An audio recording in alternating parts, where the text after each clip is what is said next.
Now, earlier we had a lovely light lunch of prawn skewers, so now they're feeling sufficiently healthy, it's time to do a complete dog in it. Yes, it's dessert time. Dara Walker, author of Good Food, No Stress, has stayed with us, and everyone's favourite Banoffee is on the menu today. Yeah, and it's like a little bit of a deconstructed Banoffee. I find the traditional a little bit maybe on the heavy side, so this is lighter. Not to say healthier now, it is indulgent. Please don't mess with Banoffee too much. Let's call a spade a spade. Yeah, exactly. Hopefully you're going to enjoy it. So the first thing I'm going to make is the salted caramel. And I love, part of actually what I was trying to do with the book, with Good Food, No Stress, was that people can make one dish, one item, but make maybe 3 or 4 different things from it. So you can make a jar of it, and you can use it obviously for this. You could use it for salted caramel millionaire's shortbread. You could mix it with buttercream and have a nice, you know, lots of different bits. Ages in a jar. I have it in a jar like this in my fridge, and it'll keep for weeks and weeks if it's airtight. And I'll tell you what I love about salted caramel is it's the essence of all good food is getting your tongue to experience sweet and sour in the one go, and this does it magnificently. Yeah, it's so nice. So the first, we probably won't get this whole one made in one go here because it does take about 10 minutes. But the first thing to do is get your sugar and your water, and you do need to be precise about your measurements here, unlike with the salad earlier, where you know you can kind of taste or whatever. So that just needs a few minutes to dissolve. And over here, I've just been bashing up my digestive biscuits like a cheesecake base with my rolling pin, which is just kind of rough rather than really, really fine, if you know what I mean.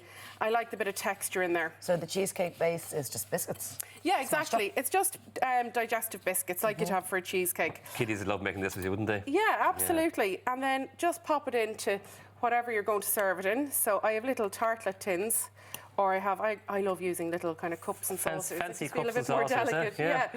And actually, Laura, I might ask you if you don't mind to fill the other Happy two. to help.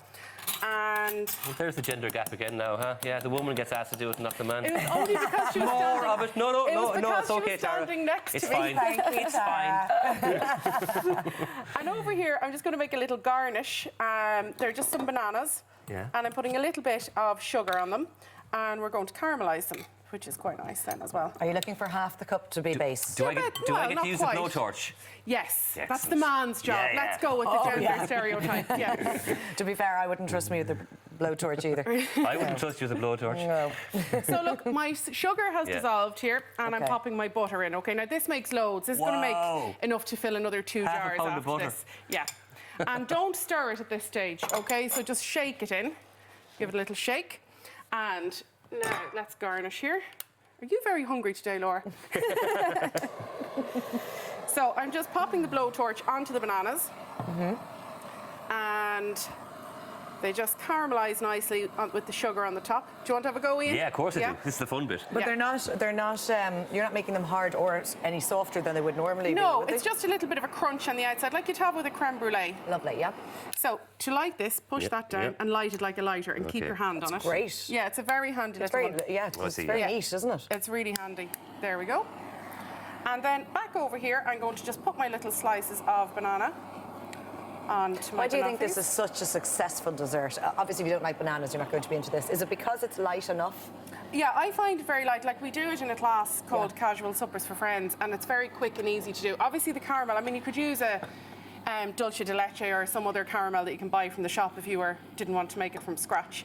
But it's so quick and easy to do. And I think most of the ingredients you'd probably have as well in the house, you know.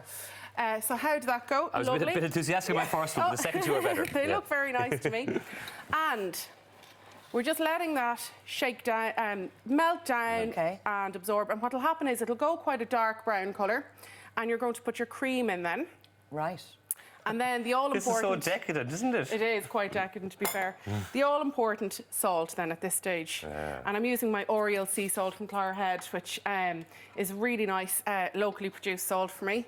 And then this is the one I made earlier. So this will turn into this in another 5 or 10 minutes. And do you have to keep it'll reduce that much, Never stir. Never stir. Never stir. Actually, no, that's just not the same quantity. I took it out of one of my little jars. Oh, okay. No, don't stir because it actually makes crystals form in it. And it's not that they taste awful, but you get a bit of a crunch, which you're not looking for. So you can see even with this, I'm just bringing my spoon over to the edge of the caramel rather than stirring. It looks delicious. Doesn't it? You can eat a whole bowl of caramel without anything else. Here, Laura had no breakfast this morning, just waiting for this. You can carefully have a taste. Rumbling. You get a bad burn from that, but it's not too hot. And here is my bit of double cream whipped very, very lightly.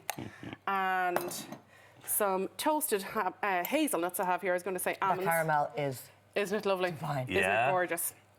And a little bit of grated dark chocolate. Now, this is actually 85% cocoa salt, so it's really, really dark. You don't need to go that dark. But I prefer to say a milk chocolate because a milk chocolate can kind of just be a bit too sweet. You're looking for a bit of bitterness, and the toasted hazelnuts give a nice crunch as well. So, guys, and it is very sweet. Anyway. There you go. Thank you. A spoon. Looks and tastes divine. There we go. Thank you so much, Hope you Tara. enjoy that now, and very guys. easy. Yeah. Once you get the hang of it, you could absolutely have no problem lashing a few of them out. What do you think? So good. So good. So good.